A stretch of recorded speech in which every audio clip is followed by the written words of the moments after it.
Well, first to say, Matthew, that enormous concern about this impending release, isn't there? There is. We know there are many flaws with the Sentencing Act, and frankly, far too many dangerous people due to be let out. So I don't think we should just look at these two cases. But more than 900,000 people have now signed the petition organised by the Police Federation calling on the government to take action.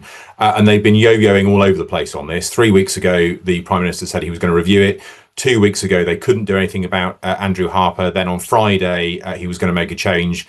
Yesterday morning, apparently, the Prime Minister said it wasn't possible. And last night, he was going to make his Justice Secretary take some action. So we need some clarity from the government. In my view, it's perfectly possible for the government to make this change, but they just need the political will to do so.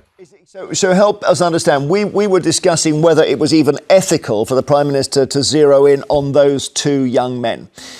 If you wanted to find a cover for it, you could say anyone involved in the killing of an emergency worker doesn't get out early. And I gather that's what you want.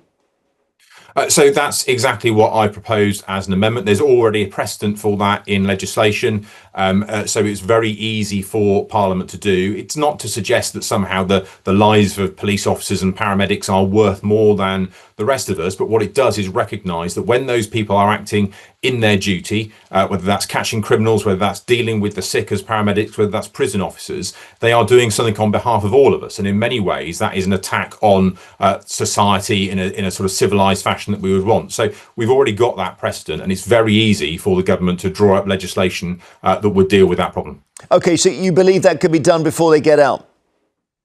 Absolutely. I've drafted an amendment which will need to be framed in however the government bring their emergency legislation in September. The Chief Constable and the Chairman of the Police Federation and myself wrote to the Prime Minister again yesterday. We still haven't had a response from our letter 2 weeks ago, but we are really clear that there is a way forward to help the government to find a solution to this.